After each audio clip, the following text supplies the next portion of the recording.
Hello, welcome back to the Trackside Podcast, episode 22. And William, you've changed. We're joined by Finny this week. Hi, Finny. Hi. Are you happy to be on? This is your third episode of Trackside now. You're becoming a bit of an ultra. I'm so happy. I'm over the moon, especially this week. I Yeah, get the good one. we have got a lot to unpack. I mean, it being a sprint weekend itself would have been enough, but chaotic carnage, wasn't it, Ollie? Oh, mate, I don't even know where to start with what happened this weekend. I mean, obviously, I saw last weekend the forecast for Sao Paulo. It's going to be raining all week. I was like, yes, rain in Brazil, going to be brilliant. Whenever it rains in Brazil, you know that you've got a good event coming up. And Friday, which seems mental to say this, but Friday was uneventful when it wasn't. I mean, sprint qualifying was still really, really entertaining. The sprint race on the Saturday morning was entertaining as well. And we thought, oh, okay, it's Saturday and rain hasn't come yet. Little did we know what was in store for us. It's so true. I think with this weekend, there was so much on the line in the sense of, I suppose, the championship at the front. We can definitely all agree, I think now, Lando's out of this, right? It's done for. Which makes me ask the question: should McLaren now stop team orders and allow Piastri going forward now? If he's ahead of Lando, so be it. Yeah, definitely. I mean, I think the gap. I think what has to happen now in Vegas, Max can win it in Vegas essentially, but what has to happen is that Max has to beat Lando by 2 or more points. Yes. How many points did Lando lose or gain this weekend because of team orders? 2. It's true. I think as well, I've been trying to unpack a much bigger question, a much bigger picture away from this weekend, and that being Lando Norris is on 3 wins. Obviously, we know that he should have more if you sort of unpick certain races throughout the year. So, did Lando Norris lose this championship, or was he ever in it? I mean, it's very difficult to say. Personally, I've said from the start he's not in this. It was just a matter of he was gaining because he was in the quicker car. Yeah. But I've said he's never been in it. And what's been really interesting is that only after this weekend, Andrea Stella has come out and said, "Oh, we were never going for the Drivers' Championship anyway."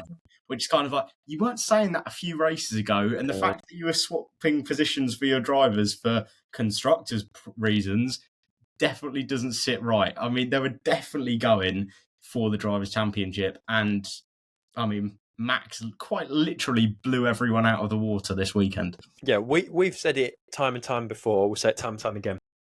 When Max was in his dominant era, it was frustrating, it was annoying, but in specific situations in where it wasn't just him driving off from the front and winning by 20 seconds, times where it felt he'd earned it, or specific moments like his Sector 3 in Monaco last year, moments like that, we would give praise.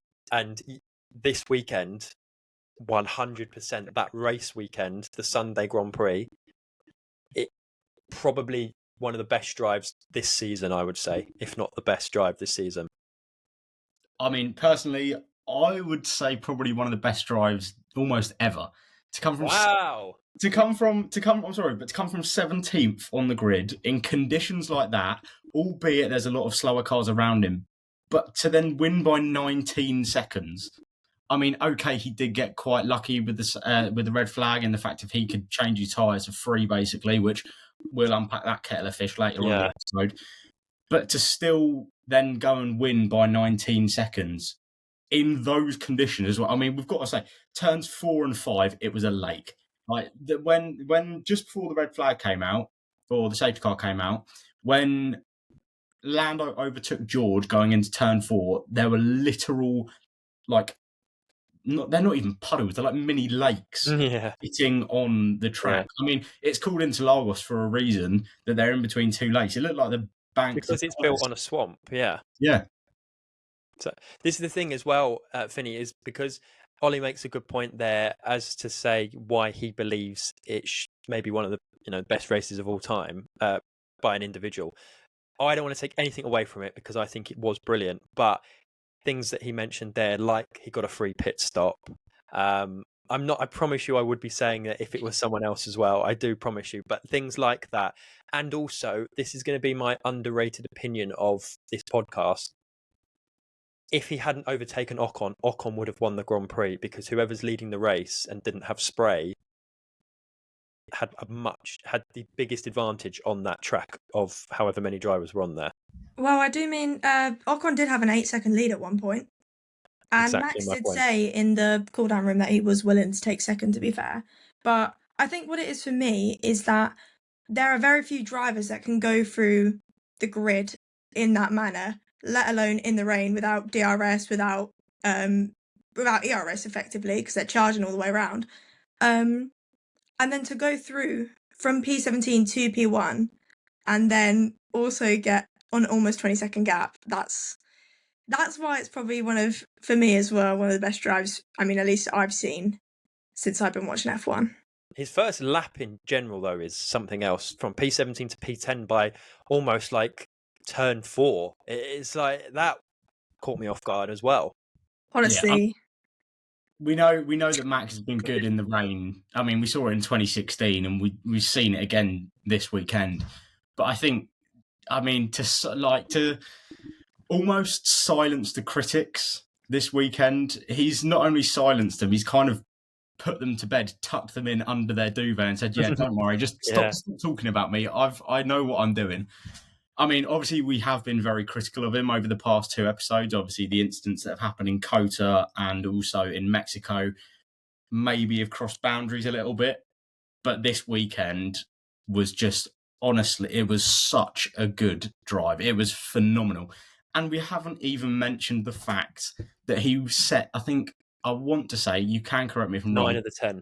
9 of the 10, but I think it was overall in the race, 17 fastest laps. Nah. Which is, in a 69-lap race, is ridiculous. Yeah, it's unbelievable. I think when you're setting times like that, again, maybe you do look at the point of he had no spray, so he had the advantage. I don't know how many extra seconds advantage that would give him.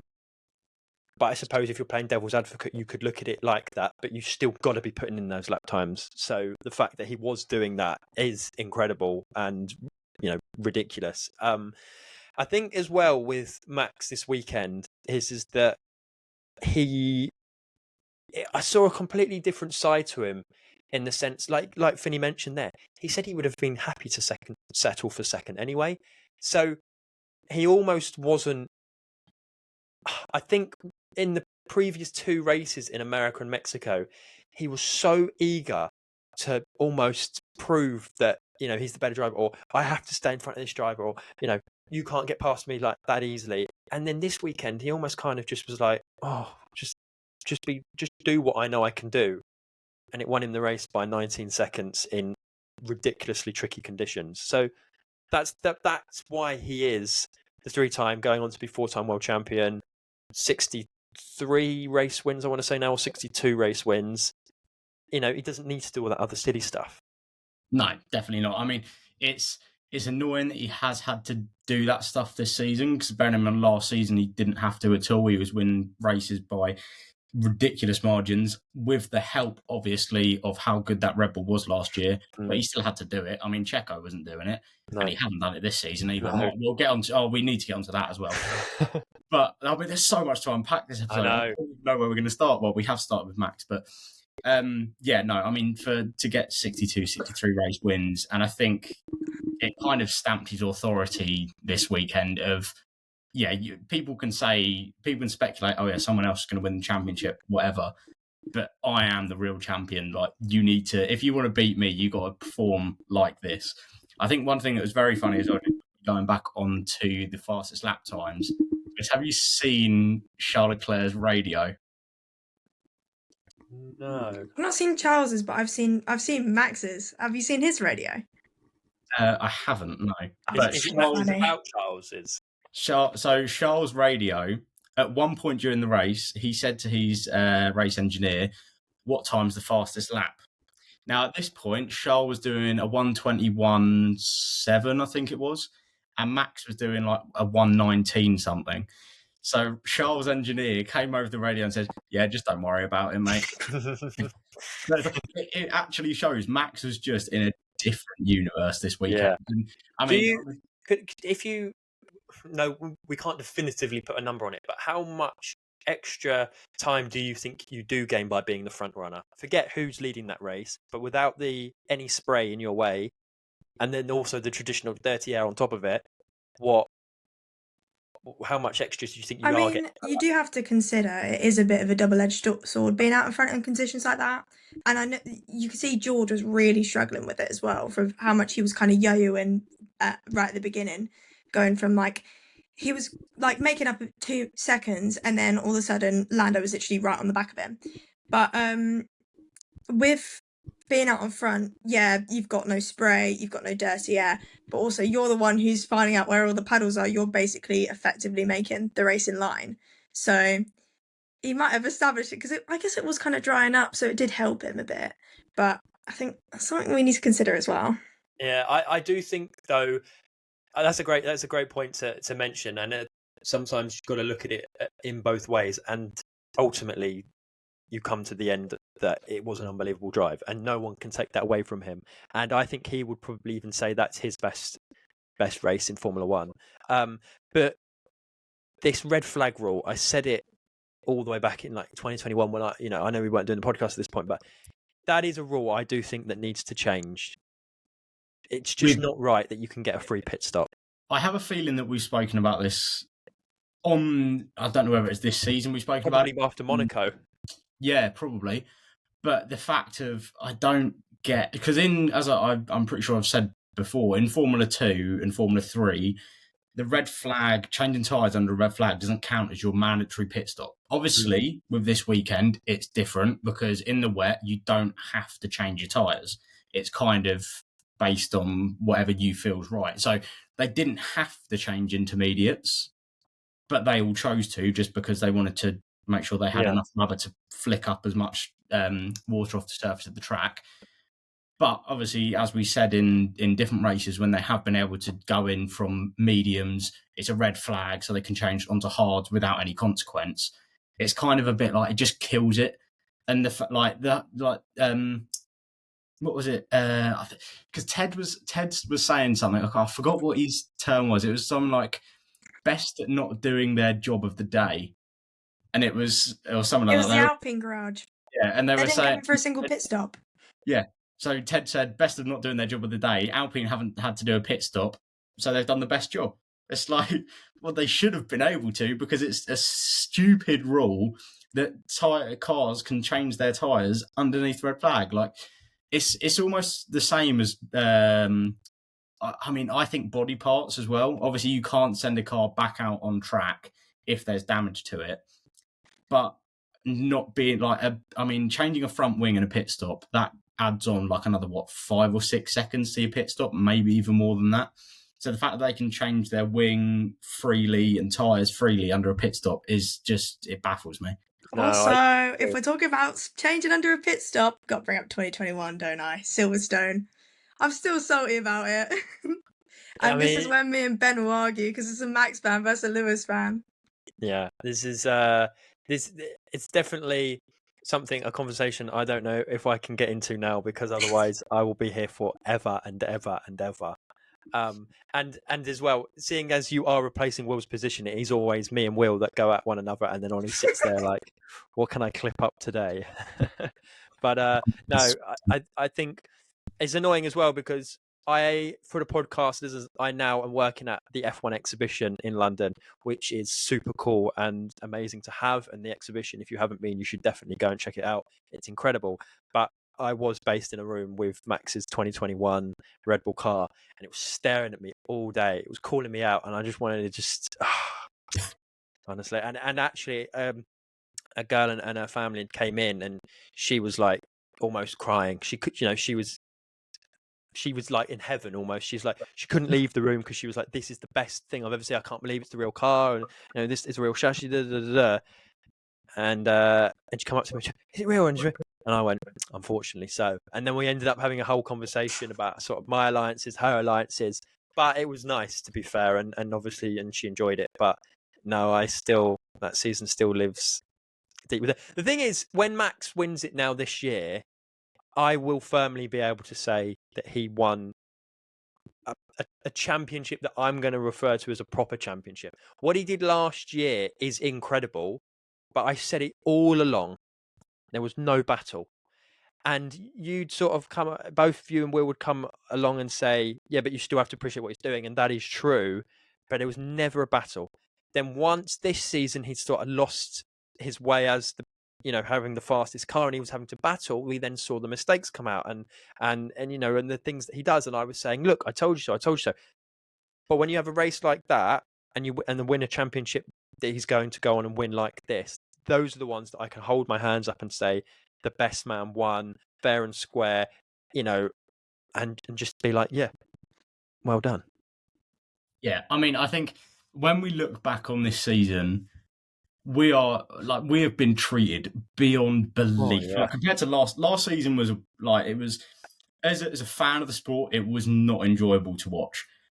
This season has been phenomenal. I mean, I think the stat that I brought out last week was we've now had 7 different multiple winners for the first time since 1982. And it's like, and then there's another one as well, where 4 teams have won in a certain amount of time since, and also as well, I saw one the first time that teammates have both won their first races in the same season with McLaren, Piastri, and Norris. There are so many different things that have either been broken or been such a long time since it last happened. It's incredible. But one of my favourite things now is when the drivers refer to the top 7 and everyone just leaves Checo out, like is not even involved in conversations. I mean, I think that might be the perfect segue to actually get into that situation. Well, before you break down his weekend, can I just tell you both now that my favourite rivalry in Formula 1 at the minute isn't Max Landau, isn't Max Lewis, it's Liam Lawson and Sergio Perez. It's incredible. The thing that I find really funny about it as well is the fact of if you watch Lawson racing, if he races against anybody else, he doesn't really fight too hard. Yeah. As soon as he sees Checo in his mirrors, it's like, right, okay, that's my future seat. I need that car next year. Did you see him, how he let Verstappen through this weekend, and then Perez, they were like wheel banging? Did he let Verstappen through, or did Verstappen just catch him sleeping? No. That's what you need to think. Because I know it's like the whole, everybody was saying before, Helmut Marko's, or I mean, Olly was definitely saying this before, that Helmut Marko's been in the RB garage, Visa Cash App, whatever the hell they're called. Yeah. But he was in the garage and he was like, right, let Verstappen through. You've got the seat. You've got Checo's seat. But I do think Max just he just grabs people like sleeping pretty much. He's so locked in all the time, and Perez just is not locked in really ever. No. The overtake on Leclerc, that was a proper Verstappen, out of nowhere, incredible overtake. The Lawson one, I do agree with you. I don't know Helmut Marko didn't come over the radio and say let him through. No, but I think Lawson sees it's Verstappen and goes, yeah, not my race. No point. No, I said that too. I said he just knows it's not his race. If he fights, but Perez, I think he knows he's fighting for that car. Lawson could get in. Or I mean, did Perez and Albon really fight that much when he was in? I can't remember what team he was in. They've changed so many times. But when Albon was in the number 2 Red Bull seat, I swear they used to fight a little bit. Racing Point. When he was in Racing Point. Yeah, I mean, because he did put in a few performances that were so much better than Albon in the Red Bull. The Perez 2020 year, I remember the Red Bull rumours didn't really come around until the end, and it was mainly more so when he won the Sakir Grand Prix, and then the actual Bahrain Grand Prix, he was a front runner until his car caught fire. So it was the end of the season that got him the Red Bull seat. It wasn't really anything in the middle of it. Yeah, I guess so. But at the same time, this whole Lawson Perez thing now is brilliant because, I even saw rumours this weekend that Colapinto's could be up for this Red Bull seat. There's talks of Colapinto going to RB if Lawson goes to Red Bull. There's talks as well of Magnussen signing for Sauber, and that he might not be out of Formula 1. There's still so much to go on. So we've got the Sauber seat left, but there's still so much to be done with that Red Bull seat as well. and the RB seat, because it's only confirmed that Lawson's going to be in until the end of this year. True. Very true also. We don't know what's going to happen. I mean, I've now seen things saying that Gabriel Bortoletto is going to take up the second Sauber seat, which I definitely would not be opposed to. But have you seen what James Vowles said? So obviously there was a video on going across social platforms this weekend of Christian Horner walking into the Williams camp. And there's a lot of speculation about what has happened there. People saying, oh, it's going to be Christian Horner's gone in to meet with James Vowles and say, look, we'll buy signs off you and you can keep Colapinto, or we'll buy Colapinto off you, so on and so forth. James Vowles has then come out and said, oh no, Christian came over to test out our new coffee machine from our new sponsors. It's like, James, you are not fooling anyone. Christian's probably got a coffee machine worth 3 times the amount in his rental garage. The thing is, though, obviously we don't know the contract, but there's surely no way that you can buy someone out when they haven't even started. I don't. There's got to be clauses that don't allow that to be the case, because there's got to be a clause in there also if Sainz wanted to get out, if he was first 5 races in Williams and he was like, oh my god, what have I done here? There's got maybe be a clause that says no, you still have to remain with her. I don't think, in my opinion, Sainz is Williams driver. Like that's it. It doesn't matter. But Colapinto does deserve a seat, and I feel like so bad for him, because coming into this weekend, all that support that he had, I saw things of all the flights from Buenos Aires to Sao Paulo were totally booked out. People had done like 30-hour coach journeys to get there, and he had all that love and support. And then on the Friday evening, his granddad passed away, which is like so sad and terrible. And then you could see like how sort of deflated he was in media interviews the next day, and a lot of expectation on him, and obviously busy weekends. And then obviously get to the race. Well, he crashes in qualifying that we should mention was postponed and moved to the Sunday. So we had 2 massive crashes in the same day, in qualifying and in the Grand Prix. We already know as well about how much Williams have suffered this year with cost cap, spare parts. Think back to Australia when Sargent couldn't race and they prioritised Albon and this, that, and the other. And I just thought, oh my god, the world must have been like pushing down on his shoulders after that weekend. Such a shame for him, especially for such a young driver as well. I mean, I think he's only 21 years old, and to have kind of all that pressure lumped on top of you just in one weekend. And I mean, the fact that he's not raced a Formula One car in the rain before either. It's like there was so much pressure on him to get things right this weekend. Unfortunately, it just didn't work out for him.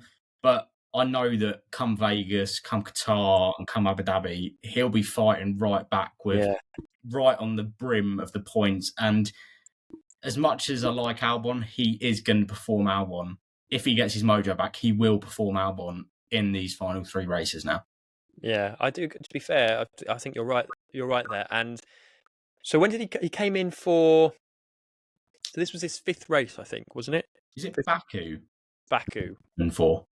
Because I was just thinking, is Vegas going to be a first street track or a second street track? Well, he done Singapore as well. So. Oh, of course. No, he did. You're right. So in that case, Vegas, because with Vegas as well, obviously we know that the grid at the start of the year is the exact same as last year. We explained how it was the first time this had ever happened, but it will still be quite new for a lot of the drivers. So hopefully for him, that means he can sort of just jump in. But then actually, I've got a point to make, just totally randomly here. Finny, I'll get your opinion on this first. Do you actually think this whole, I've never driven at this track before, is actually a thing? Because if you're a top driver, they just jump straight into these cars and they perform, don't they? Well, I was going to say that I actually don't think Franco did too bad this weekend or last weekend. I think, aside from crashes aside, I think he actually did a really, really good job. And has he driven at Interlagos before? There we go. He's junior career, but in Formula 3 and Formula 2, they don't go there. So he's not driven at Interlagos, and he had to do it when it was literally pouring rain. I mean, not to point hands, but I think it would have taken much less time for Logan Sargent to crash than it did for Franco. And I do feel bad for him, because he was getting a lot of stick on, or maybe it wasn't supposed to be stick, but he was getting a lot of stick on the Sky Sports commentary, which we were watching. And I was just thinking, Oh gosh, like leave it out because I think he did really well. Like they were calling him like, oh, it's just down to inexperience, just down to inexperience. Yeah, he is inexperienced, but I mean, I think he's really excelled considering he's in he's in a different car. He's in a car that wasn't designed to suit him, like to suit his driving style, which they can often do. And he's somewhere new. He's in conditions he's unfamiliar with. I just it feels really unfair on him. Like it just feels really like, and I do really want him to do well. Like he's so likable, Mm. and you see it all over Twitter. Everybody on Twitter just loves him. Everyone on social media really loves him, and he's really well. He seems to be really well liked along the grid as well. Yeah. And Yeah. I just he's so easy to just get behind and root for that you do By the hope way, he does how well. much does he look like Ayrton Senna? Like he's like they look so alike. Like scarily alike. Yeah.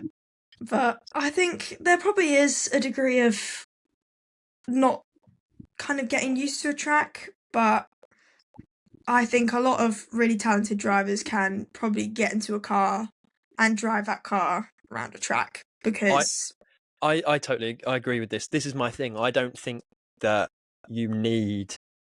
I think you need pre-season testing for the sense of getting to know a new car and getting to know a car designed around you. But these mid-season transfer, like mid-season swap or hot pins or whatever you want to call them, I think if you're a top driver, I don't think you don't come in and you're going to be P20.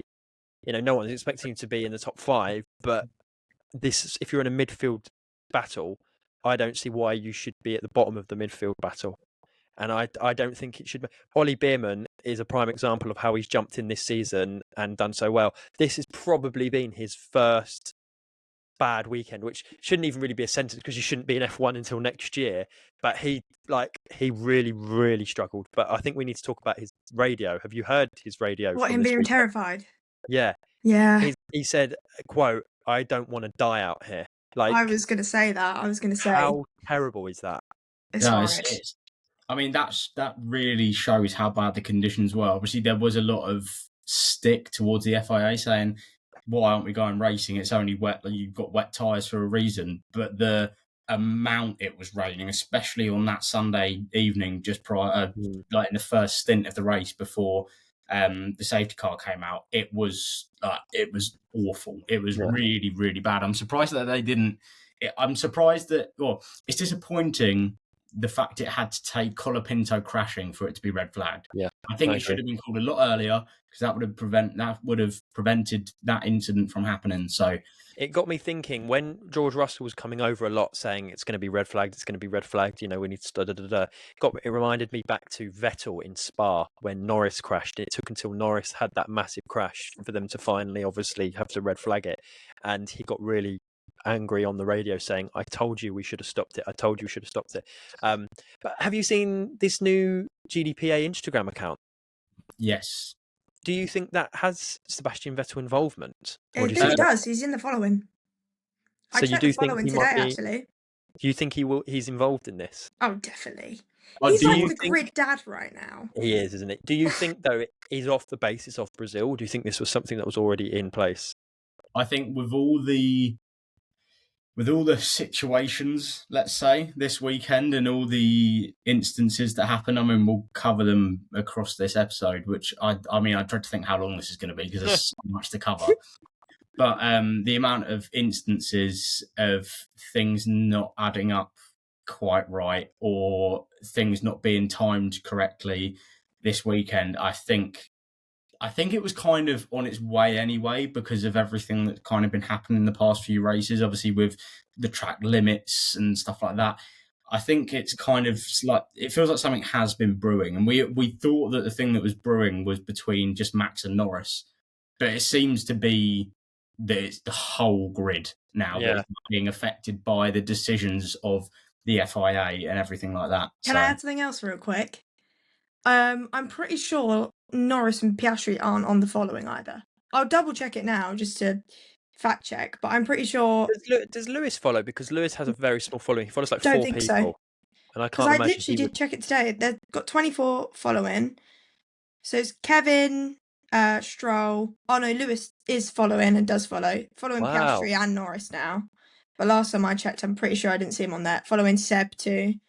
They would definitely have been told in their meeting to basically say there's a new account, you must all follow it, because they're not all going to just follow it out of... Because isn't Don't we think George would set it up? George is the head of the... This was my thing. This was what I was going to pitch to you, is I don't believe in the funnily enough, PR. I don't believe that any PR team would allow something to sort of be set up for their drivers to be involved in just like that without any sort of form of communication or, background check or whatever. But then at the same time, if something had been pre-planned, there would have been a first post to go along with it. There would have been like a video that's been properly checked and verified and like that, it'd be a great big introduction-y welcome to our thing. It wouldn't just be an account randomly being activated, all the drivers have followed it type of thing. So yeah, it's quite hard to pick out, but I think you could be right. I think could be a post-Brazil thing, or it was spoken about before Brazil but not before Mexico type of thing. I think it was. I think it's I'd seen this somewhere. I think it is about the swearing in press conferences. Right. Because that's been, I mean, did you see like after the FIA did loads of posts about like the aborted start thing, and Max got fined more for swearing in a press conference than Norris did for aborting, for like not following regulations for an aborted start when it was not safe. Which, okay, I personally actually didn't want him to get a penalty, because if he got a penalty and then he lost 2 points and Max just went like that, I'd be like, well, that's disappointing. Yeah. But I think it's just a bit. Claire got a fine as well for swearing, but the reason he didn't get as bad a punishment is because he made aware that he knew he shouldn't. Like when he said it in his press conference, he went, "Oh no, I didn't mean to do that." But do you think he would have actually got fined though if it wasn't for Max making out that someone else did it and didn't get punished? By the way, what are we talking about here? Sorry. Where Leclerc's been fined for swearing as well, but he hasn't been given community service. He got a suspended financial fine. I reckon they've seen my that. thing is, Max said someone else did it and it's okay. Do you think that's why they brought it back up and fined him, or do you think they would have left it swept under the carpet? Definitely. I reckon they probably would have left it, but I honestly at the moment you might be like, oh god, here she goes. But I do feel like the FIA have got a little bit something on Max right now, because they just seem to be doing anything they can to just demoralise him. So what I'm about to say, I shouldn't be saying, because it shouldn't be this way. It should be that it's a level playing field for all 20 drivers. They are at the top of the FIA, at the top of this, and everyone is treated the exact same way. No one should be out-treated. But because that isn't the case, I therefore say it's about time, because so many other drivers have been treated differently to the way Max has been treated, and Max has been on a pedestal with the FIA, that now it's finally almost a case of, well, that's a taste of your own medicine. That's karma in a way. The reality is it should never have happened where he was on a pedestal, and it should not be happening now where he clearly isn't on a pedestal and is much further below the pedestal. It should always have been equal. But because it was like that, it now deserves to be like that, in my opinion. Sort of like, oh, we're making up for things that we got wrong recently. Yeah, and I think as well, he was their golden child, and now that he's rebelling, they don't like that, so they've gone, all right, well, in that case we're going to treat you differently, which I just would love to know why they first saw him as their golden child. Do you know why, actually? I think the reason he was their golden child was because he was the person to dethrone Lewis, and they needed someone new. So if Charles Leclerc had been the guy that dethroned Lewis Hamilton, then it would have been Charles Leclerc. I don't think it's necessarily a case of it's Max and he had a dad in F1. I don't think it's anything to do with that at all. I think they wanted someone new to start winning. This was the guy that did it, and then they got only so far until they realised, okay, well, we can't really have the way he sort of acts off the, and now all of a sudden it's just like. Do you reckon? So this is following from your point. Do you reckon it's around viewership?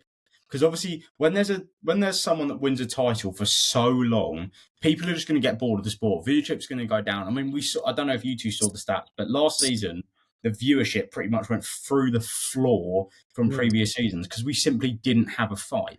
As soon as we started that fight this season and they see viewership figures going up, they're probably like, I mean, obviously this is just speculation, but you can understand as a business why they'll be like, oh, okay, maybe we push a little bit more favour towards Lando, just sweep it under the carpet a little bit, push a little bit more favour towards him, so it makes it tighter, so we get more viewership, more money. I mean, from a take the emotional and ethical part out of it, it's a fantastic way to make money. Yeah, But well, this is the thing. This is, it's not you know, ethical or it's not right. agree, and that goes back to my point of it should be level playing field for all, but because it isn't, you therefore have to look at it. What makes it better? It's a shame. We shouldn't even have to say it. We should just assume that it's all equal, and then there you go. They do themselves over. And George Russell made a great point as well, going away from the FIA and on to the stewards. George Russell makes a great point in why, in this day and age, do we not have full-time professional stewards? Why is it all a part-time previous racer thing? Like the level that Formula One is at, why are there part-time stewards changing every other week? It's just like there's no consistency, is there? No. I mean, people like drivers get penalised for one thing one week, and then they do the exact same thing the next, and they're not penalised for it. And it's like a level this high, there needs to be consistency every week. Like that's the thing I don't understand, because Formula 2, from what I can understand, is very, very consistent. Like you see a lot of penalties in Formula 2. Like if you watch a whole Formula 2 weekend, there are so many more penalties than there are in Formula 1 weekend. That might be down to inexperience and young drivers like going for moves or doing things that perhaps they wouldn't if they were in a higher level of motorsport. But the fact of it's always, if they do one thing, even the commentators aren't surprised. The commentators come across and they go, oh, well, he's definitely got a penalty for that. And then a few seconds later, the penalty comes up. Whereas with Formula 1, it kind of feels a bit like, even though Martin and like Nico and Damon are all like ex-drivers who have done very well, the fact that when they come across the radio and say, oh, I don't know whether that's a penalty, but then something happens the next week and they're like, oh, no, that's definitely a penalty. It's kind of like there's a real lack of consistency, whereas in other series, it's very, very consistent pretty much all the time. So, yeah, no, I think having individual stewards for each race weekend is, honestly, I don't know who came up. The worst penalty this weekend for me was Beerman's 10-second penalty for touching the back of Colapinto. I thought Colapinto lost no time there whatsoever. Beerman lost time from it. Colapinto's car wasn't even damaged. Why was it 10 seconds? That was his argument as well, wasn't it? But yeah. I mean, you can see why it would be a penalty, because it is a bit dangerous, but not a 10. But then I'd also go back and say 2 weeks ago, was it, the penalty for pushing Lando off the track from Max wasn't a 10 either. I think that was a 5. Which one? Not the one where he's where Norris is giving the pace back and he just decides to push him off anyway. That was a 10, because that was dangerous. But the one where they're fighting and then Norris is ahead at the apex. And, Qatar or Mexico? Mexico. Turn 4, Mexico then. Yeah, okay. I wouldn't say that's a 10, I'd say that's 5. And then that also goes back to your point, is it just the stewards going, oh, well, let us recorrect past mistakes, or let's get viewership up by making the title fight that even smaller. I think this week has been, or this last weekend has been big on the really pushing the title fight. And I don't know about anyone else, but I'm really just bored of it at this point. I think even Lando was. He said to the interview, he said, I'm so fed up with this question. Like, I think that's so rude from him, though. I'm going to say that. I think that was really rude. Because all this poor journalist was doing was asking a question that she wants to know, and on top of that other people want to know. I mean, we all study journalism. We all know why they have to ask these questions. And the worst thing you get is when you're sitting on a call where you're doing an in-person interview and the interviewee just gives you the worst response ever. That's just so rude. And it doesn't help for his image either. I do agree, but I'm going to counter it with, again, more devil advocacy. Is that, can you imagine if you had been asked the same question by every broadcaster, and probably he knows deep down as well, he's also not in this championship. He's kind of just like wanting to portray an image of himself of when he knows he inevitably isn't going to win this championship, that he's going to be called, a loser or he lost the championship. He wants to make it clear himself he was never in it in the first place. Oh, I mean, he was already called a bottler because of his turn ones. but Well, because it was exactly. leader laps. But the thing is, I'm just thinking from my point of view now. If I was, so let's take our predictions league as an example, okay? But let's say there was only 2 people in it. So let's just say it was me and Ollie, right? Say from Saudi Arabia when we first started doing it, Ollie was ahead all the way up until the end. So it was a 2-way battle because it was between me and you, but you were like 20 points ahead of me or 30 points ahead of me the whole time or whatever. I was never in it, let's just say, right? Did I really lose? Did I really lose the championship, or was I ever in it? And that goes back to the point we made earlier on. Lando, is he really going to want to be known as the person that lost the championship, or would he look back at this season and go, "This is my best ever season. This is my highest place I've ever finished in the drivers' championship"? I will So, say though, 2 things. He could have just said that. He could have just said, "Well, I'm not Lando, if you too." need a PR manager, you know where I am. he could have just like said, "Well, I'm not too worried about the championship right now." The way he said it to me was just really rude, and I do think there was better ways he could have done it, and it's made him look really bad. I know this, especially like today and yesterday and Sunday as well. He's getting a lot of hate online, which yeah. But the other thing as well, I've never really like you've seen drivers get mad at press for asking like invasive questions, like in the heat of a moment though. That will often be in post race like interviews or when like I mean who was it that stormed off to his yacht?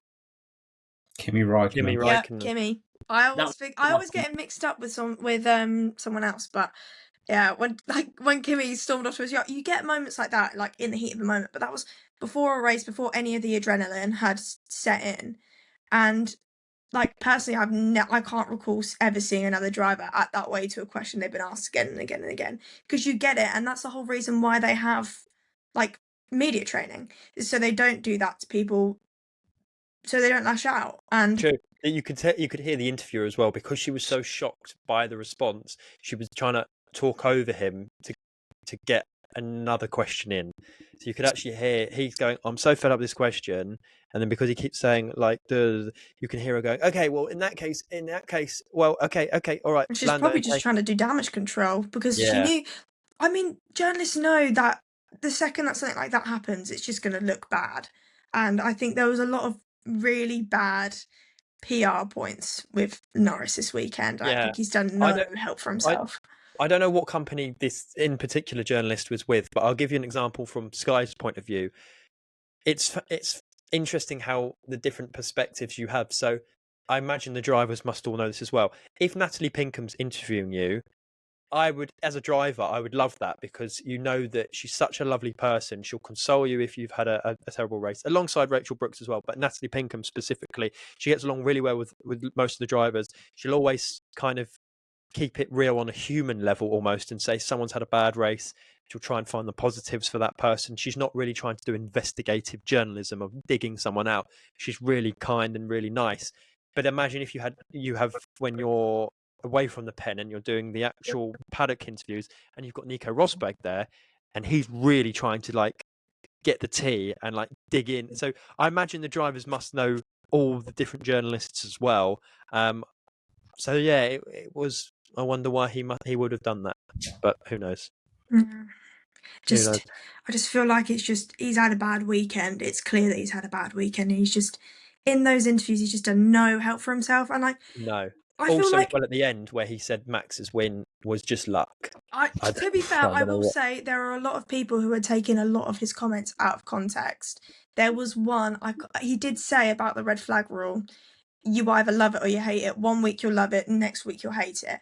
And I feel like a lot of people are cutting that out. So he is getting served a bit of misjustice because of that. But But he did also say in his interview, yeah, he did go, it's just luck, it's hard and to defend, isn't it? it's hard. It is hard to defend that. I don't know. I think on the subject of FIA shooting and McLaren, I think we should move on to the sprint race. So I was working Saturday, come back to my flat, watch the highlights. The very first, so nothing's really happened, and then the first thing I notice is I knew already that Lando had won because I'd seen it. And I still see Piastri leading, And then obviously I know that it feels like a yellow flag should become, well, because of Nico Hulkenberg pulling up, I'm thinking, okay, there's got to be a yellow flag. So the story will either be, why wasn't there a yellow flag, or there's going to be a yellow flag. But I couldn't believe how quickly from the changeover from Norris, Piastri allowing Norris pass, to then calling the yellow flag. Even myself, I flagged that for, and I was like, that is very suspicious. I mean, as Morgan Jay would say, suspicious as. So there you go. I timed it myself to see how it actually was, and it was. I mean, it sounds like a lot. It's not like it was like an instant thing. It's not like they changed cars and it was instantly VSC. It was 50 seconds after, but that is less than what a lap is. That's about 3/4 of a lap around Interlagos. So it's like, it's the fact of the lap before. You can see Hulkenberg's car on the side of the track. The lap where they go round, and when it's put under VSC, Hulkenberg is literally standing next to the track. But it's like, does it really take that much for the safety car to the VSC to be applied? Like, does it really take a driver to be standing on the side of a track for a VSC to be applied when the car, okay, it might not be in an overtaking position, but if you look at what happened in the race at lap 1, Perez spun at that corner and would have collided with where Hulkenberg's car was. Exactly. If you're reached on the side of a track, then any situation, I think it's a virtual safety car, if not a full safety car, especially the fact that he was outside of the car and the safety car hadn't even been deployed yet. I think having a yellow sector is just not good enough, because it's just, if you think about it, it's just so dangerous. And obviously I'm going to be a bit more passionate about this because it does, that's my driver's win right there. Not my driver's win, but my driver's championship right there. And I do really like Piastri as well, and I feel like he's been really denied the chance to shine this year, and I feel like he really could have. But it shouldn't take that long. It really shouldn't. It's just the yellow sector is just really not good enough. If his car was still going and he was able to get it back on track, then I'd understand the yellow sector.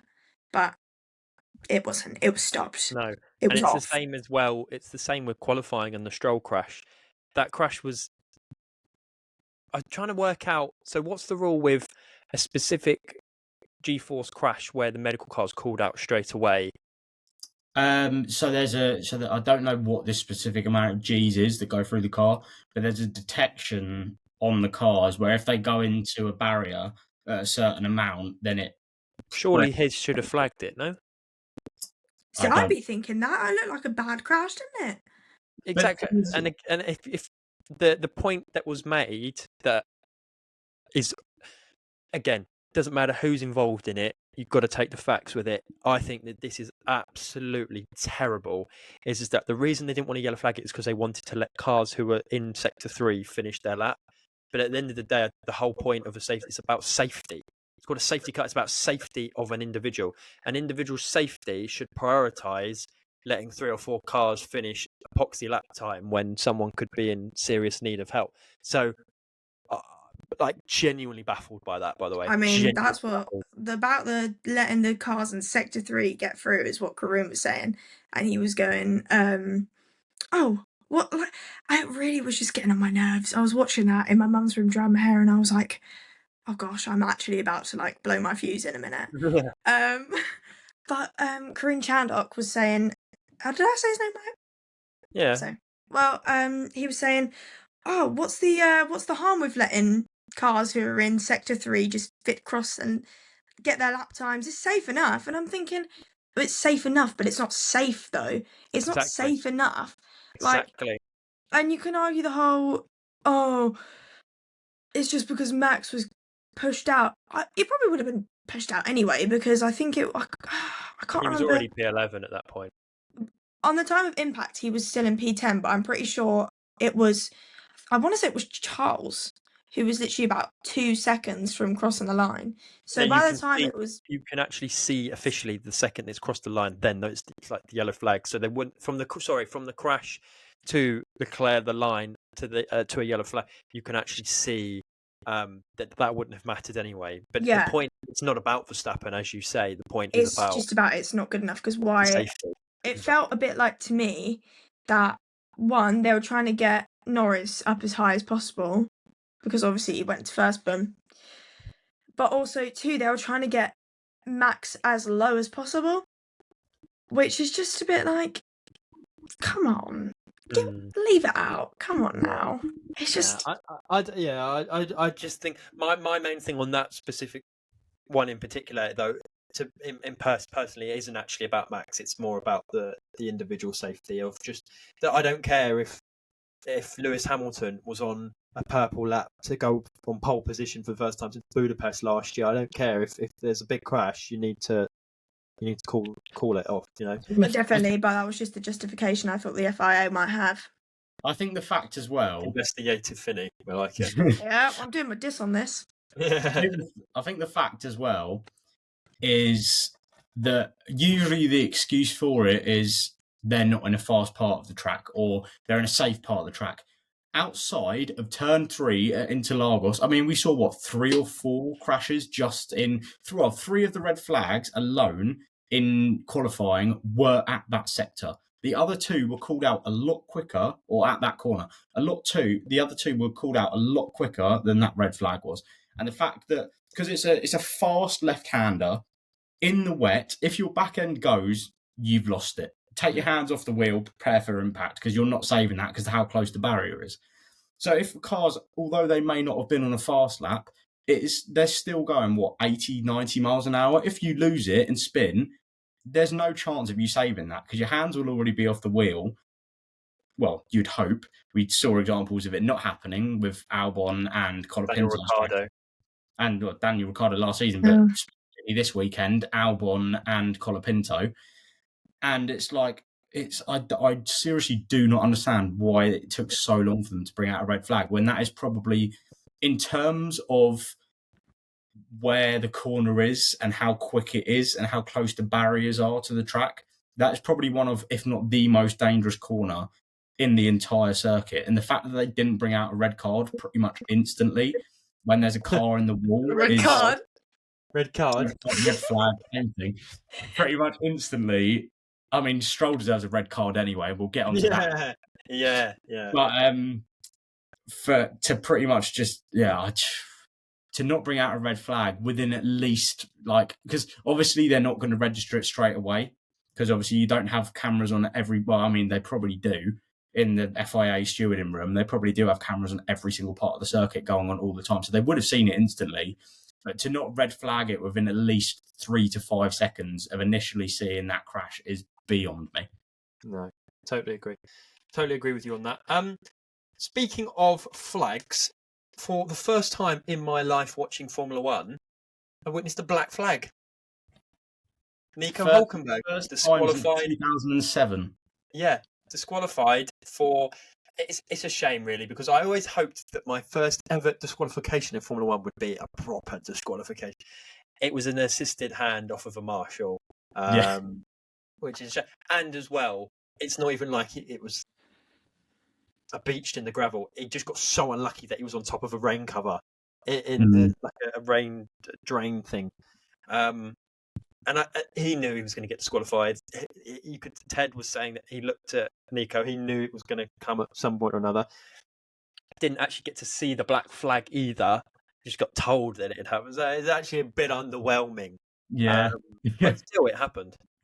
Yeah, I mean, we all know that rule of you can't have assistance and it automatically black flags you. I mean, we had the whole argument in 2022 when obviously George's car was stuck in the gravel when Guan Yu Zhou had flipped into the catch fence and George was arguing the fact of, look, my car is still running, there's no damage to it, I can still go.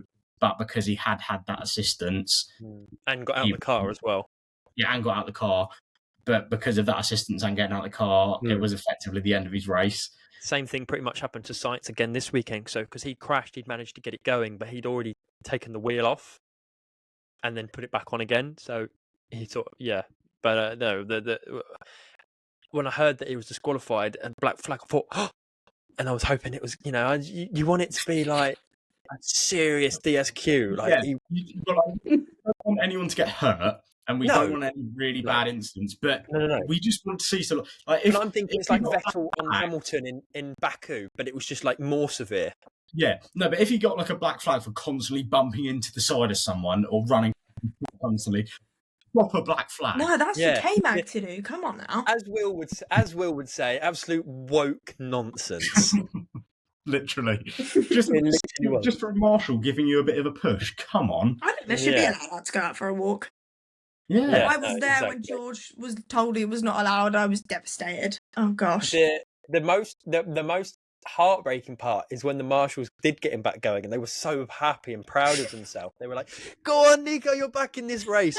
Little did they know that they just got him disqualified. Apparently he was like sitting there smiling to himself though, and it was like, oh, somebody's got to really like blow his thunder or whatever it is. I think did he have the tyres on his car changed too? Well, he knew that he was getting disqualified. He knew he was getting disqualified, but the team didn't expect it. Yeah, he knew though. He the way that Ted was saying is that he was sat there smirking, almost as like, sounds about right. But everyone else was like in uproar, like, what are you talking about? What are you talking about? But yeah, on the topic of Haas, one of the things that I found hilarious this weekend is obviously Io Komatsu is the new team principal of Haas. And he was on, like, obviously with Sky every week or every race, they have someone from various pit walls speaking to them. And Io Komatsu, team principal of Haas, was with Sky this weekend, so he would talk to them throughout the race. And the thing that I found really funny this weekend is that I didn't expect this.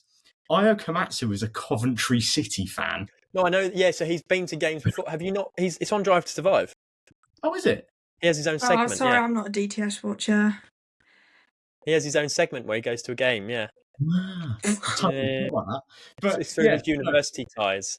I just found it quite interesting. But I mean, just I think to finalise Haas, I mean, obviously Magnussen was out ill this weekend. It was rumoured that it was only going to be for the Friday, but then it turned out that he couldn't race for the whole weekend. Ollie Bierman came in for his second race in a Haas, and third overall. Third overall, yeah, because he obviously raced for Ferrari earlier on in the season. But yeah, I mean, it wasn't the best weekend, but obviously he was thrown in at the deep end with everything that happened. And actually, the thing is, even I think for him as well, the main thing being that he finished the race should be enough.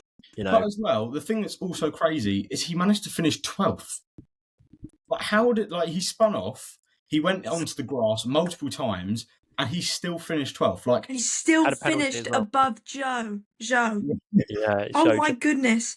How many times this year, Ollie, have I said, can we actually just start talking about like Joe? What is he bringing? Like, Have you seen the Sauber team all out in the rain pretending they're in a boat? Dancing. Oh, I've seen the dancing one where they're dancing. I haven't seen the boat one. So whimsical. So whimsical as P19 and P20 team. I know, it's just... I just can't believe that in this day and age of Formula One, that all the time there are teams that still can't score points anymore. I can't believe in this day and age that we've got a stake F1 team. I know, it's ridiculous, isn't it?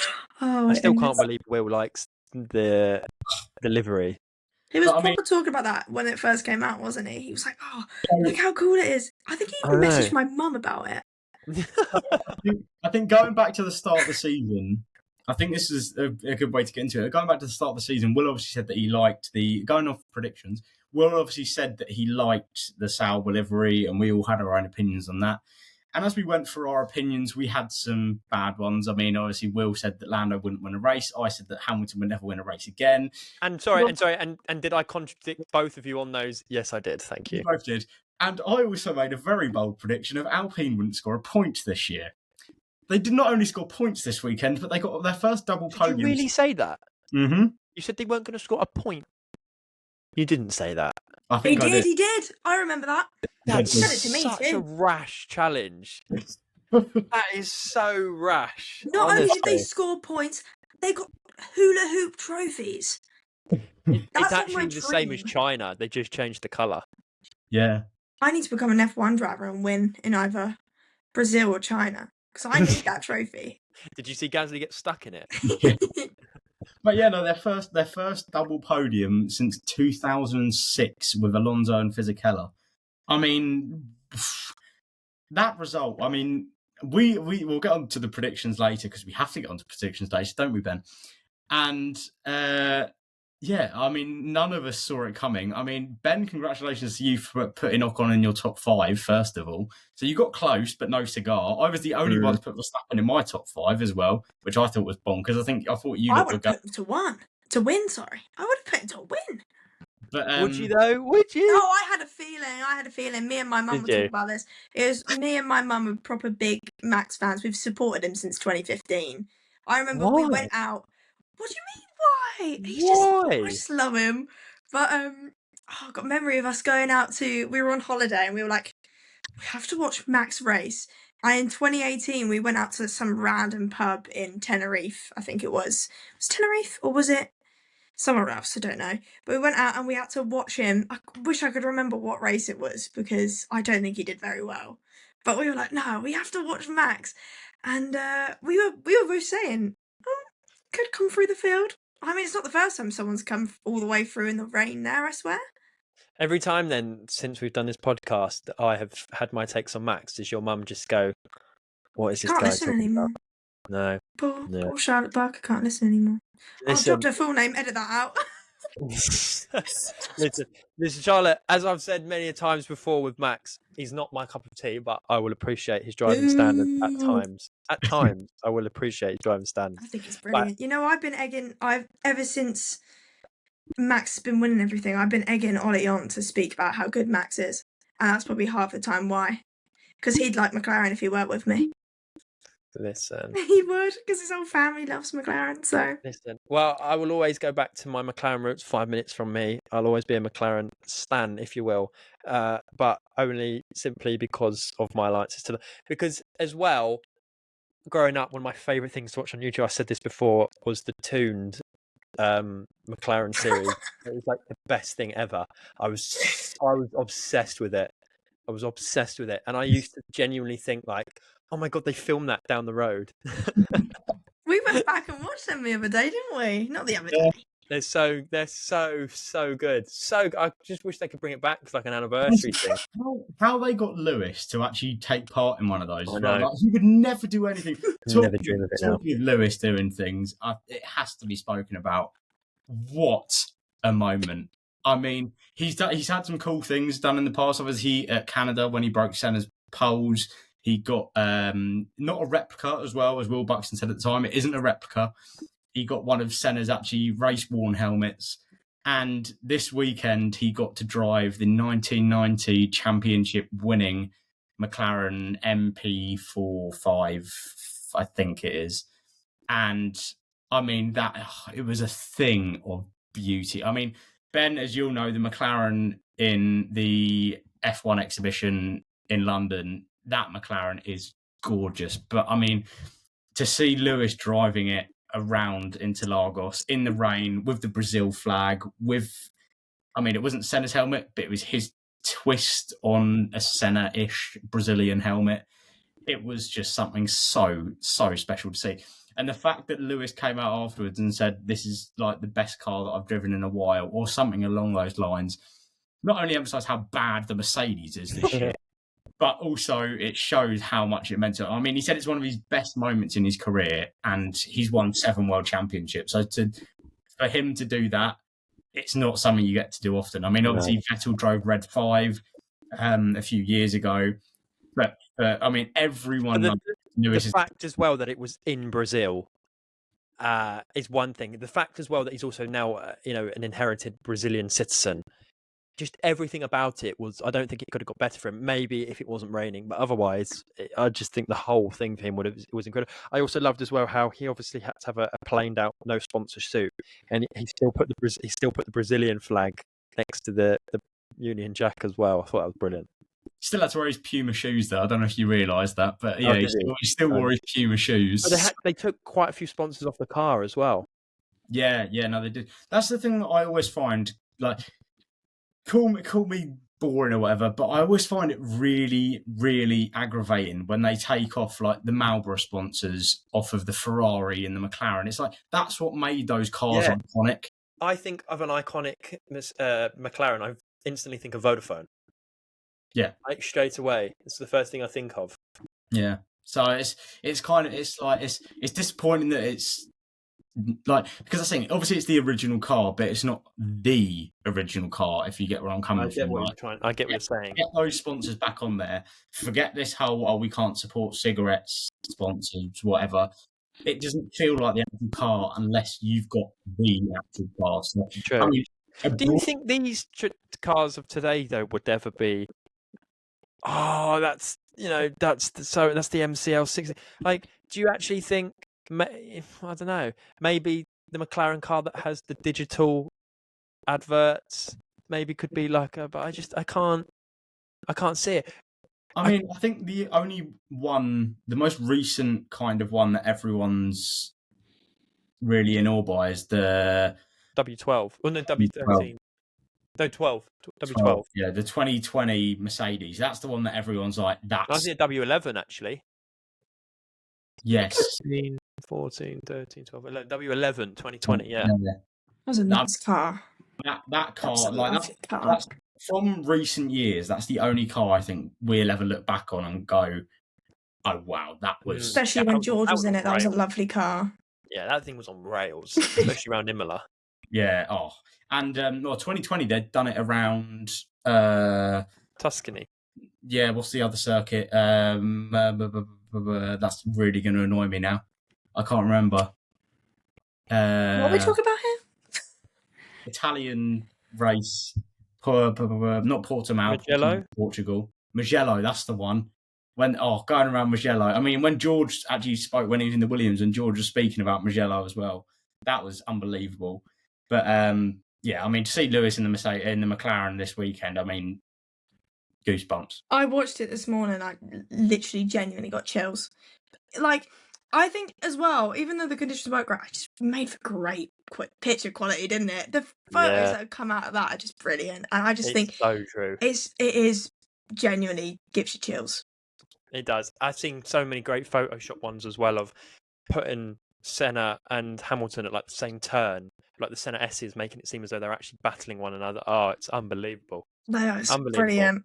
But I think as well, even from a point of view of Lewis, imagine your childhood hero growing up, and then imagine the way that his family sort of treat you and look after you and sort of appreciate you. That's just incredible. That's unbelievable. Number one thing in a person's life, it's quite ironic that I'm sat here with you two, but is that you want to impress the opposite person's parents, right? Someone, that's like the big deal. You want to impress someone's parents. Imagine your hero, your idol that you grew up with, and then their family are there, and they're like offloading all of his sort of memorabilia and opportunities to you, and them, saying to you, you've made our year by doing that. And you're the person that we trust within. Because I saw Kroon on the grid. He interviewed Barrichello, and I saw so many funny things about some Brazilians that don't like all the attention Hamilton gets when he's in Brazil. Barrichello is one of them. And the first thing Barrichello said was, "Yeah, and hopefully I can get to do something similar one day." You're not Sir Lewis Hamilton, mate. Okay, you're not. All right. So. I'm so pleased that Lewis got to do that. Yeah, nice. Sorry, I really want to say something. So I made a tweet the other day, and it got a fair few. It's gotten a few interactions, to say the least. Olly was what's the word when you're like? Is it like showboating, horseboating, something like that? Or just like riding off of my hit tweet. I was backing you up, basically. Yeah, he was backing me up. He sent me a text going, "Oh, I want to get on the back of your I want to get in the back of your interactions," and I was like, okay, and then had a interaction where I'm going to put out there. I'm not the biggest Lewis fan, And I know you're not. You're literally English or British. I know, but I don't like Norris either. I just, with me, with drivers, I more take to the drivers who have a really good personality and who show themselves really well, and also take that. I'm a big fan of like young talent as well. So like my favorite drivers are like Russell, Verstappen. I really like Piastri, not my favorite though, but George and Max are my two favorite drivers. And I was having this interaction with this random person on Twitter, or X as I should call it. And they turned around to me and they were like, "Oh, if Lewis was in that McLaren, he would not be fighting with Max." And I was like, "Come on now, you It's- are not." And he was like, "Norris is better than Lewis," and I was like, "You are not slandering Sir Lewis Hamilton's name like that." Like, okay, Norris is not a bad driver. He's pretty good. He's probably one of the better ones on the grid right now. But to say that he's anywhere near Lewis's caliber, sorry. Ben, please let Ben speak. I need to hear what Go on. Ben has to say about it. It's just like what are we dealing with in this world sometimes? Like, what are people like? What? Like, the thing is, right? The thing is that people. I don't sit here and say to people, you have to tell me right now that Lewis Hamilton is the greatest driver of all time, because it is a matter of opinion. But the stats that back it up will say that he is, okay? And that's what I'll always say. The stats don't lie. And the stats clearly prove he's got the most race wins, the most poles, joint most championships, etc., etc., etc. But you're still entitled to your own opinions. I saw something that has actually made me laugh a bit. So someone made a false claim that Helmut Marko said if Lewis Hamilton was driving this McLaren this year, that he would be fighting Max for the championship. It's false. He never said that. Craig Slater picked it up with Sky Sports as if it's real, and he was talking about it, saying, and Helmut Marko said, I thought, Sky Sports, and you're not doing fact checking. Like, that's unbelievable. And it's someone made it up on Twitter, made like one of those fake account things, as Helmut Marko says. They haven't even done their fact checking. This is Sky Sports. And Craig Slater said, oh yeah, Helmut Marko said this. I mean, it's true, by the way. If Hamilton wasn't that McLaren this year, he would be fighting Max, but there you go. Hindsight's a wonderful thing. Hindsight's a wonderful thing. Actually, as well, talking on Lewis Hamilton, I'm not going to glorify a single point, but the fact he did score in the car he had this weekend is pretty impressive. We saw that on board, didn't you, that you sent, Ollie, between Russell's a lap for Russell and a lap for Hamilton. That's not the same car. And we talk about Perez and Verstappen, not the same car. Oh, I'm going to argue here. I think there's a few things you have to take into account with that. One, technically, George is the number one driver, and when they're doing their build, and they are going to do it more around the way that George drives rather than Lewis. Two, might have been the same point in the race. What was their tyre deck like? Were they on the exact same deck tyres? Because in the wet, tyre deck is such a big thing. If your tyres are too hot, then you're going to have zero grip. Yeah, but they both had the wrong amounts of pressure. Did you see that? George said post-race. They did, didn't they? Because they're supposed to readjust it, isn't it? They both had the wrong sets. Neither of them had a right or wrong. They both had wrong sets. I'm just going to argue there is nothing different about them cars. Could be wrong, but I do think that they were both really, really struggling. And I just feel like with Russell, they don't zoom in on it as much but they will zoom in on it with Hamilton because he's a 7-time world champion. Do you get what I'm saying? There's a lot more. I feel like to perform, you'd expect more from Hamilton objectively than you would from Russell. But look at Leclerc and Sainz. We all know Leclerc's number one driver, but there's no difference at all with their cars because you can clearly see, like Sainz won the other week. Like, it's just a case of they got their cars and they drive. I do genuinely believe there is something different with those Mercedes cars. Lewis Hamilton is probably one of the best wet weather drivers we've seen in Formula One. He's up there for sure. He's had, I mean, even look at that Senna car that he was driving around manually. He barely had a snap of oversteer or understeer. And then all of a sudden he's in his 2024 modernized Formula One car and it's all over the place. He can barely keep it on the road properly. They were both struggling though. That's what I'm Yeah, but my point. Yeah, but my point is everyone can struggle with it. But if Lewis Hamilton is struggling with it and the experience that he's got, doesn't mean I'm not saying he can't make mistakes. He can, but it's uncharacteristic mistakes. Lewis Hamilton doesn't go wide and drive off on the grass. Be struggling because Doesn't happen. he might have struggled, sure, but to be struggling that much, like obviously, if in those conditions, all of the drivers would have struggled at some point. Even Verstappen in the race would have struggled at one point or another. But for Sir Lewis Hamilton, 7-time world champion, 105 race wins, to then be struggling that much. Literally, it was every single corner. Every Sky cut to the onboard of Lewis, he was struggling. I do think, though, you look at both of them, they were both fighting that car. Do you not think? I think they were both. I think it's just not a great car. So my point, Finny, is it's not a case of that. It's not a case of that they weren't both fighting the car. They both were. But if Lewis Hamilton is having to do so, that's the issue with me. It's because he wouldn't normally be having to. So for him, it's clearly something that's different to what it would have been previously for him. So do you not think then maybe the car is just bad for both of them? Because I do think it's something different with the car. I get what you're trying to say, but I do still think that there's differences. Like we know, for example, one week they both have different flaws or things like that. One week someone tries the new upgrade, some weeks that happens. That's part of Formula One. That's part of being a number one, number two driver. That does happen. But there is an underlying factor somewhere that what I don't get is how, we know how bad Mercedes have been in this new regulation, in this new wave of regulations. What I don't get is how they just out of nowhere were the best team between Silverstone to Spa, and then again they just totally I don't understand. It is weird. What they must have had there briefly, and then just totally. I don't get it. Like, what did they lose something? Did they not expand on something? Did the others just not bring something at that point? I have no idea where that came from. I'm just so glad it was Silverstone.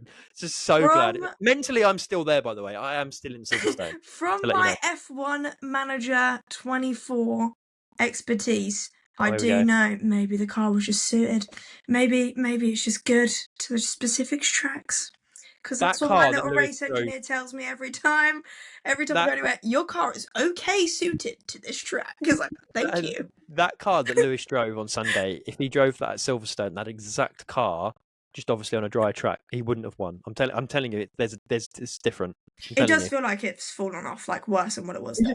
I get what you're saying. The cryptic message you said at the end is very interesting, where he said about if this is the last time that we perform or something, then thank you. Now, I found it hysterical that people genuinely thought that meant Lewis Hamilton is finishing early. What? I can't believe people thought that Kimi was going to be in for Vegas. Like, Sky Sports have actually put a thing out to confirm Lewis will be in the car. Like, what? That was not what it was. It's clearly a case of, maybe this was their last upgrade of the year or something. Can I make a point, maybe? Yes. And maybe suggest that he knows the car's not good enough, so maybe the rain was the last chance they could have to actually put on a really good performance. That is probably what it is, because it's not going to be raining in any of the next 3 places we go to. So, I do feel for him. Probably not. We're in the desert. So, no, that I think you're right, Finny. I think you got it right there. I don't think it was anything else to do with, I'm going to go on my holidays early. Well, maybe he's retiring. I think someone who does want to go on their holidays early is Fernando Alonso. He deserves it as well. Have you seen the video of him getting out that Aston Martin at the end of the weekend? Have you seen his slow down lap back to the pits after the race? He's crawling at like 30 miles an hour, and he's still bumping at like 30 miles an hour. I mean, unbelievable.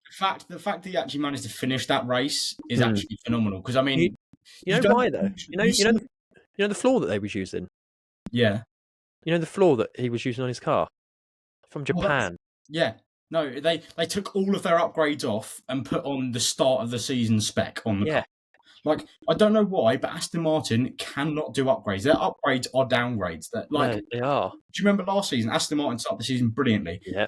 All of a sudden, mid-season, Aston Martin are getting new upgrades. Oh my God, they're going to be fighting with Verstappen and Perez up front. Nope, 15th and 16th. The drop-off is insane, by the way. Maybe they'll be good next year. I mean, they got Finny. I still don't think they will next year. It's 2026. Yeah. But I think they'll get better with upgrades now. So Nui won't have any involvement on the start of the 25 car, but he'll be able to influence upgrades I and think then they'll mainly also get do the better if they 26 car. upgrade their number 2 driver. I really wish Will was here. I really need to hear Will's take on You want me what to happened. like channel my inner Will? Yeah, go on. Well, Oh, Stroll's so bad. Oh my god. Oh god, he's so bad. lift a Oh, finger up how and do you there'll be a ring on there. Yeah. mess up that much? Oh god. Not only do you actually no, how did he crash on the formation lap? And then let me just spin it around into the gravel. Oh, that's one of the worst things I think I've ever seen. Like, What's the meme? Oh god, there's a meme, isn't there? That's like, oh, I can't think of it. I'll find it. I'm sorry. It's the fact of he's gone off for one, and okay, He does say he may have had brake failure. no, but I'm just going to play devil's advocate and say his car was rebuilt in the space of 3 hours. Okay, You're playing devil's advocate for Lance Stroll. no, who would have thought? So his car was rebuilt in 3 hours before a race, and I mean, there's probably, let's be real, there's probably still going to be an element of damage there. Not enough for what happened. Okay, the spin, something may have happened, but to then go and purposefully drive into the gravel, like, how thick can you actually be? Like, I don't get it.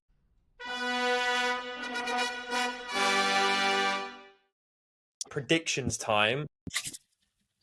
Which, as you can see by Ollie's reaction, he does actually already know the scores this week because I sent them through post Sunday, not knowing if I would be on the pod because I now work on Mondays. I did already know beforehand. I was as soon. Yeah, you ruined that, by the way. I know I ruined it, but as soon as that, like, I was watching it and I was like, all I need is for Lando to overtake Piastri, which we knew was going to happen anyway. And then Max overtook Leclerc, and I was like, oh god, I've lost it. I could have had my first 5 points. Fair, I am going to say, ever since this rejuvenized Ollie of lets me wait until the next morning. Maybe his gut was right all along. Maybe we took the mickey a little bit too much with this gut feeling. Maybe my gut is actually cooking. Unfortunately, I can't tell you and break it down where all the points were scored because I have now deleted it because I didn't think I was going to be on the podcast this weekend. So I can only give you final scores. But I can confirm that for the sprint race, Ollie King did score his first ever double pointer of the year to join both me and Will on scoring one full 5-pointer, 10-pointer, whatever you want to call it each. But he went one better because he scored an extra point in qualifying too. He now has the single outright highest individual score of the Predictions League. He scored 11 points this weekend. You guys are pretty bad at predictions. So I myself scored 4 and William scored 3. So the table with 3 races to go and a sprint race, but me and Will will be both playing our double pointer card in Vegas this weekend because obviously if you don't know the rules, we started the Predictions League from Saudi Arabia onwards, meaning we missed Bahrain, so therefore everyone had the opportunity to play a double pointer card. That is not a sprint weekend or the final race of the year, so both me and Will will be using it for Vegas, and Ollie already used it for Monza. The scores on the doors are Ollie now on 67, and both myself and Will on 75. So Ollie's only 8 points behind, which is one thing. But yet again, we are 21 races into the season, and me and Will are on 75 points apiece. It's incredible. This couldn't have gone better if we tried, I don't think. No, I mean, the past 2 weekends now, I've been the highest scorer. You have been the highest scorer of the past 2 weekends. I'm on an upward curve. I've trusted my gut. I've slept on it. I've slept on my decision. I've waited till the next morning. And my gut has been proving me right this whole time. Past, like, I reckon, I want to say the past 6 episodes, I've been saying, oh, if I trusted my gut, this would have happened. And I've now You gained 7 points on me this weekend. Over the past 2 weekends, how many points have I gained on you and Will? Because I've got 14 points over the past 2 weekends. You've gained 10 on Will and 10 on me. as well. As I said, I've been saying this all along. All it takes is one double pointer from me to get right back in the mix. And I mean, I know you two have got your double points card to play for this upcoming race in Vegas, but if I get another 5 again, I'm right back in there. Can I ask a question? You can. So what happens if you play a double point and you get all 5 correct? You'll You get 10. That's so boring. Make it No. 20. No. We said it was going to be too big of an advantage. Yeah. That's rubbish. Because as well, technically, it makes sense. Because if you got 4, you'd be getting 8. So if you're getting 5, you'd get 10. Anyway, so if you were getting 20, then it would just be ridiculous. Because at that point, it's like, well, that person clearly won. Why not 15? No. No. Can't change Rules the are rules already now. set in stone. Wouldn't be fair on our end. Rubbish. But whilst you are here, Finny, in this segment, you will be able to help us. Actually, Yay. we went to Trackside Court a few weeks ago, right? So forget what Dave tells you about the High Court in Switzerland. Trackside Court is the main court. Okay? If I So speak about this, am I going to be breaching contempt? you're not actually. You're not. You're going to be Okay. okay. Okay, right. You're part of the jury actually. So Oh, you need to yay. be making decisive decisions for us. I imagine you may have already spoken to Ollie about this, but I'm going to imagine you haven't. So I'm going to hope that I'm speaking to an outside player here, okay? Do you think the way that Predictions League should have worked, that there should have been a forfeit for the loser or a prize for the winner? I thought you were doing that already. I thought he was going to get a Daniel Ricciardo hat. Well, we said Excuse me, Mr. I King. thought you were going to get Will a Lance Stroll shirt. So, Finny, please, can you give me your opinion on what you think should have happened? I think there should definitely be a forfeit for the loser. Right, and then can I ask you something else, please? If there was something for the winner, do you think it should have been the loser that had to, whether it be a financial thing or whatever it be, do you think it should have been the loser had to pay for the winner to do something, or the winner had to select a forfeit for the loser? Or do you think second place should also be involved in it some way? Can I just get your opinion on that, please?